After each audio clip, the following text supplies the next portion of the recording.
Proverbs 12, verses 15 to 28, there are many different contrasts. You have the wise and the foolish, the honest and the dishonest, the righteous and the wicked, and the lazy and the diligent. But I think the overall counsel here is if you refuse to use wisdom to better yourself, it'll make everything worse for others. He starts in verse 15 by saying the way of a fool is right in his own eyes, but a wise man is he who listens to counsel. Fools do not believe they need wisdom. They do not think they need to better themselves or improve their character in any way. They believe everything that they say is right, everything that they do is right, and the path that they are on is the best possible path. And while there's a lot in Scripture about how self-destructive our folly can be, the focus in this text seems to be how our folly affects others and destroys and makes everything worse for them. He doesn't really use tree language in this half like he did in the previous half, but if you think about it using that same tree analogy, when we listen to wisdom, it helps us to have strong roots and to bear good fruit. But if we refuse to listen to wisdom, well then we're not bearing good fruit at all. The people around us who depend on our fruit for sustenance are completely deprived. And actually, if we choose to be fools and never strive to better ourselves and be more like God in our wisdom, our fruit can even become poisonous and the people around us suffer. So for instance, in verse 16, a fool blows up in anger so that when someone commits a wrong against them, they explode in rage and everyone can tell how foolish they are because their anger is out of control and they burn bridges and maybe verbally assault people in revenge or physically assault people in revenge. Whereas a wise,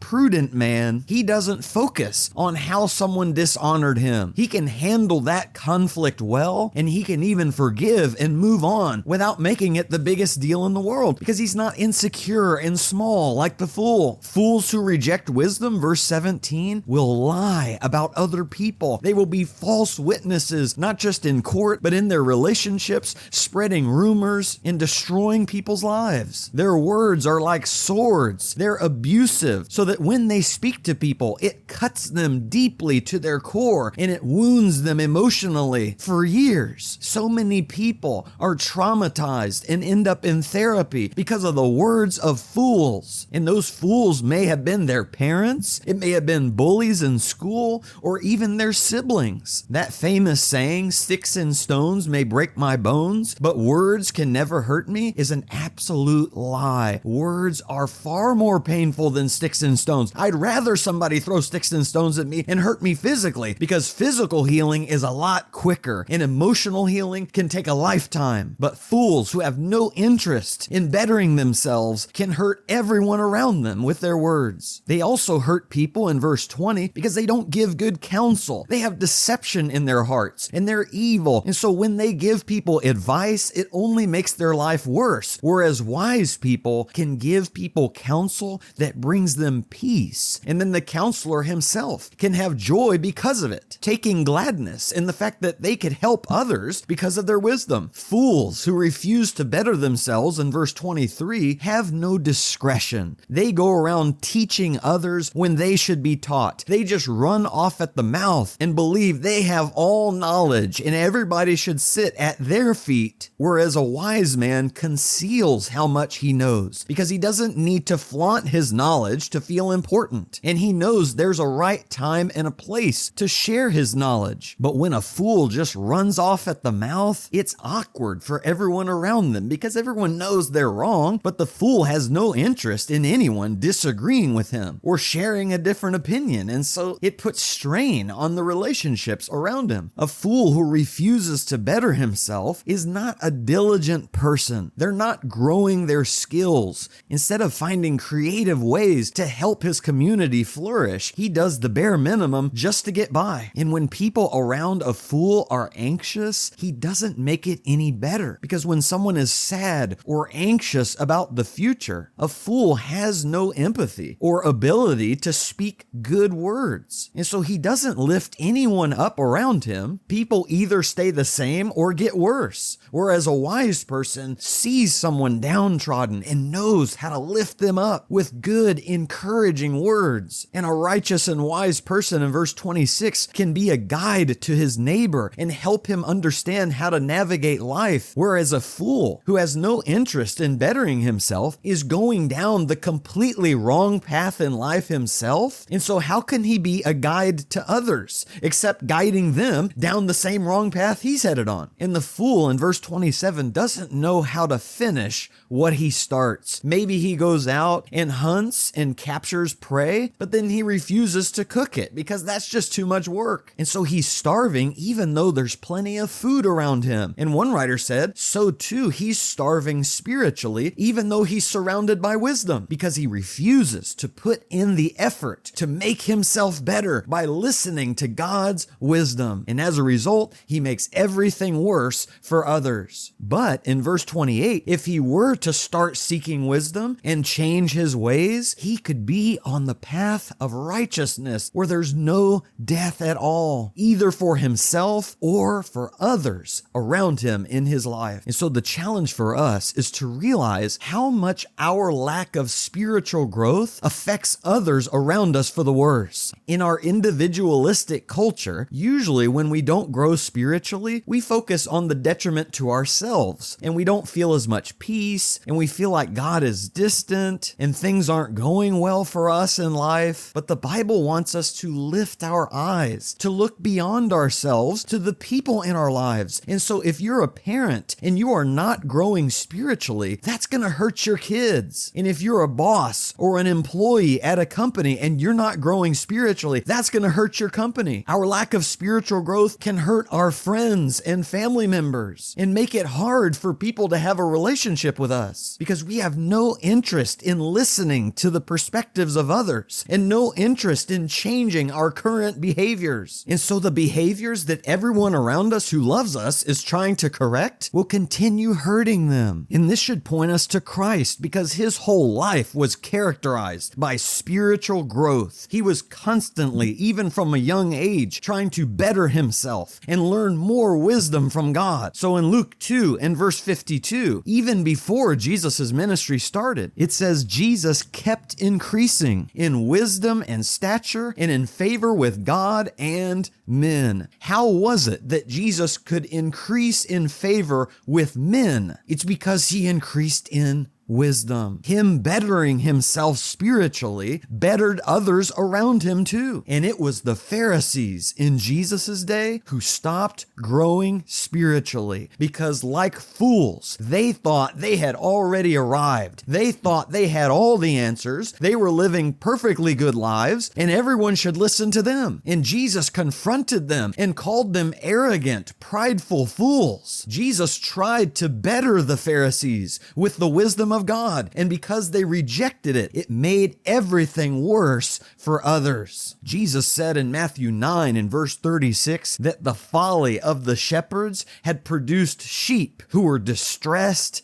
and dispirited. Why? Because the Pharisees refusing to better themselves made everything worse for the people they were supposed to be leading. And it even made things worse for Jesus because their lack of spiritual growth blinded them to the truth of who he was. And so they plotted to murder him and they put him on a cross. And so as we call on God for wisdom today, our prayer is, Lord, open my ears to the words of your wisdom, because I don't want to destroy the people in my life with my folly. Help me be better for you and lift me up, Lord, and help me grow so that I can lift up everyone else around me too.